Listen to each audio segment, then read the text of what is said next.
And then I wanted to say also, you brought up like his thoughts on like his fear or he doesn't want to underestimate any Jedi, specifically one who has connections to Anakin Skywalker.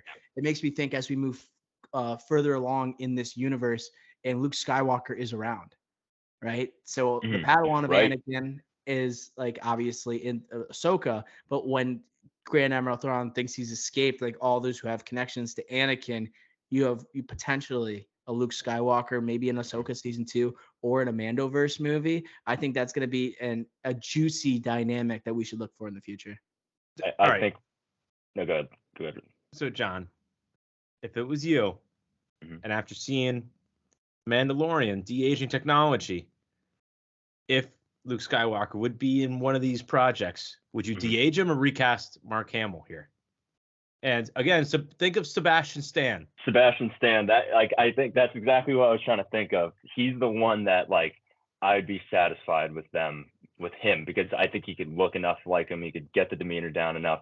And I do think like I don't think it's an if. I think we are going to get him in the Mando-Verse movie. I think we're going to get Thrawn with the remnants of the Empire, the Night Sisters. They're going to have an army of witches. Who knows who they might revive? Even though we've seen him go down twice now, maybe they bring Darth Maul back again. It's possible. And then we're going to see the Mandalorians. We're going to see the Rebels. We're going to see Ahsoka. We're probably going to see Cal Kestis, the Jedi from the Fallen Order and Survivor video games. And I think we're going to see Luke. And I think it's going to be epic. Whoa. So this is going. So you just brought up a lot of heavy hitters. Yeah, I'm very passionate about. Do you think? Let's think about this first off in a box office perspective. And you guys got really mad at me for bringing this up before.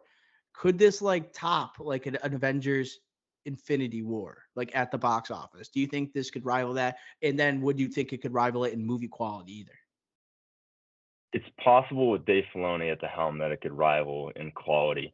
I don't know if Star Wars is obviously massive, but those movies did benefit from having like the movies over years building up. I don't know how many people are actually watching these shows that would transfer directly to the viewership that was exclusively in the box office leading up to like Infinity War. Make the numbers public. The MCU earned that over years and years and years and years. Star Wars has not earned anything in the past 10 years in a box office format, if we're being honest. You're not wrong. And especially to the fans. And you're telling me a show, obviously Ahsoka, it was good, but a show that, again, like, yes, you'll have Luke Skywalker and some of these heavy hitters, but again, like the heart of it should have been called Rebels, right? And Mandalorian, that's not Boba Fett. Like these non-huge IP are really the core of it. Like, I don't know if that's good, like even come close to quality, let alone the box office, especially. So I think it's a big question. Hey, I'm fine with it being asked. But again, compared to the MCU's, probably the peak of cinema and box office that we will ever see, I just don't think so.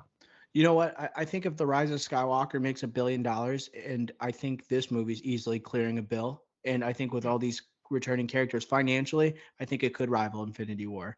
But I think in terms of quality, I agree also with you, Ricky Flicks, in terms of we're not as invested in these characters as we were and grew up with a lot of these Marvel characters that we see in 1, 2, 3 solo projects, a couple different like crossover type of movies.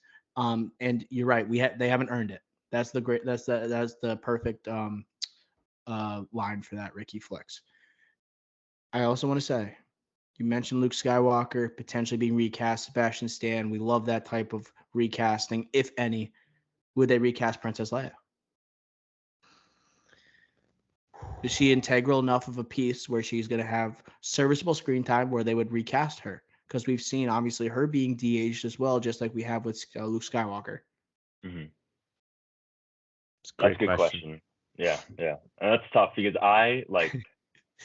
Sounds like you're afraid to get canceled, like you do. No. It's tough. It's different. Mark Hamill's still alive, and he could give his grace. Yeah, Leia's different. It's just like Ray Stevenson. We're talking about recasting. Like, there's a lot of decisions to be made here.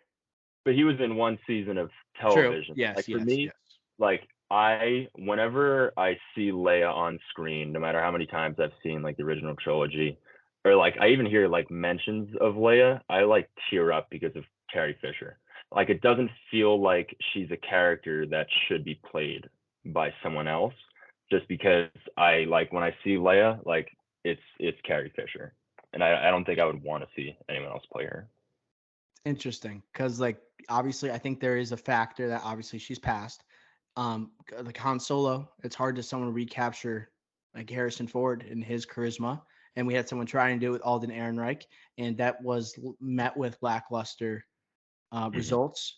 And Yeah. I don't know. And it's kind of a hard line to toe here because I think overall, with the de-aging of Luke Skywalker through Mandalorian and Book of Boba Fett, it's getting better. And maybe they decide there is proven quality with minimal screen time. Maybe we don't make the whole movie about these characters. In that case, I think it could work. You know, that de-aging type of mentality. It's just something that people that it's going to be like. It feels like it's a lose-lose, honestly, and that it's going to make people upset no matter what. And that's kind of what Star Wars is nowadays, anyways, with its divisiveness. I feel like it's just either way, they're just going to get backlash. Yeah, I think that's the perfect way. It's a lose-lose, unfortunately.